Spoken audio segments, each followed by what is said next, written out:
ईमानदार चोर, ये दोनों लफ्ज एक साथ कैसे? अजीब लगता है ना। आज की हमारी कहानी कुछ ऐसी ही है जो हमें सोचने पर मजबूर कर देगी।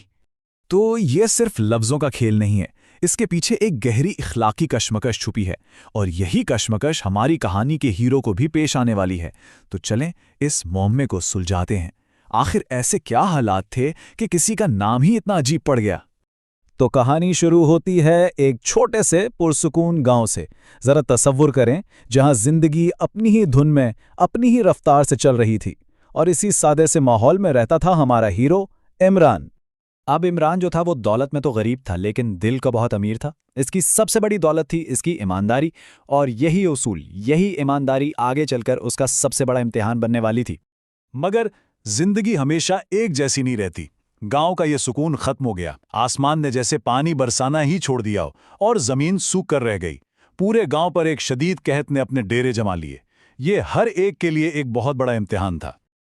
और ये सिर्फ भूख का मसला नहीं था, नहीं, ये तो जिंदगी और मौत की जंग बन चुकी थी। गांव के हर घर में, हर खानदान में जिंदा रहने की एक खामोश लड़ाई चल रही थी। और फिर एक ऐसी ही काली रात में, जब हर तरफ मायूसी छाई हुई थी, इमरान एक ऐसे मोड़ पर आ खड़ा हुआ जहां उसे एक फैसला करना था। एक ऐसा फैसला जो उसकी पूरी जिंदगी बदल सकता था।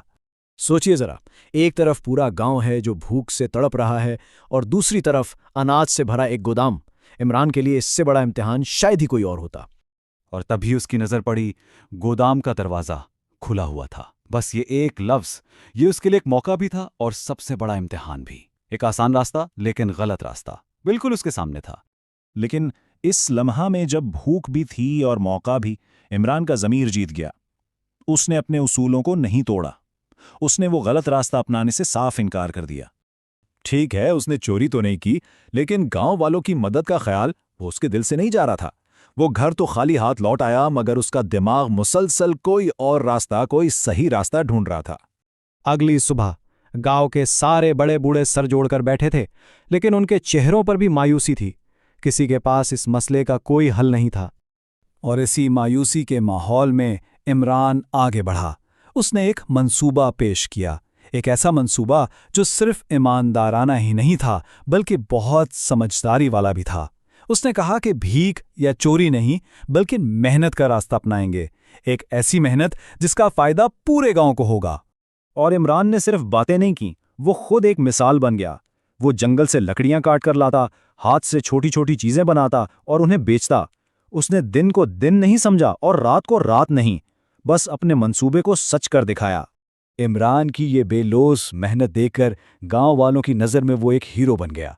सब उसकी इज्जत करने लगे, और इसी इज्जत में उन्होंने इसे एक नाम दिया, एक बहुत ही अजीब नाम। जी हां, वो नाम था ईमानदार चोर। ये नाम उसके काम के बिल्कुल सही तस्वीर था, है ना? एक ऐसा शख्स जो अपना वक्त और अपनी मेहनत चुराकर सब गांव वालों में बांट रहा था। तो अब कहानी वापस वहीं आ जाती है, उस अमीर सौदागर के पास। जब उसने ईमानदार चोर की ये कहानी सुनी तो वो भी हैरान रह गया। वो सोचने लगा कि आखिर ये माजरा क्या है। आखिरकार एक दिन सौदागर ने इमरान को रोका और सीधा सीधा पूछ ही लिया, भाई ये क्या बात है? लोग तुम्हें ईमानदार चोर क्यों कहते हैं? तो सवाल ये है कि उसने आखिर चुराया क्या था? कोई पैसा, कोई सामान? नहीं, उसने वो चीज ली थी जो सिर्फ उसकी अपनी थी, उसका अपना वक्त और उसकी अपनी मेहनत। इमरान ने बड़े सुकून से जवाब दिया, मैंने कभी किसी की कोई चीज नहीं चुराई। मैंने तो बस अपना वक्त और अपनी मेहनत ली और उसे हर उस शख्स में ईमानदारी से बांट दिया जिसे इसकी जरूरत थी। कितना सादा जवाब है, लेकिन इसमें कितनी गहराई है। ये सुनकर सौदागर इमरान की ईमानदारी और समझदारी से इतना मुतासिर हुआ कि उसने फौरन उसे अपने पास नौकरी की पेशकश कर दी। तो देखें, इमरान की नेकी ने ना सिर्फ पूरे गांव को बचाया, बल्कि उसका अपना मुस्तकबिल भी संवार दिया। आखिर में इमरान की पहचान ये नहीं थी कि उसने क्या लिया, बल्कि ये थी कि उसने कैसे दिया। उसकी असल पहचान उसका देने का बेलोस जज्बा था। और ये कहानी हमें एक बहुत अहम सवाल के साथ छोड़ जाती है। जरूरी नहीं कि मदद हमेशा पैसे से ही हो। सोचने की बात यह है कि हम सब अपने वक्त, अपनी सलाहियतों और अपनी मेहनत में से ऐसा क्या ले सकते हैं जो दूसरों को दिया जा सके।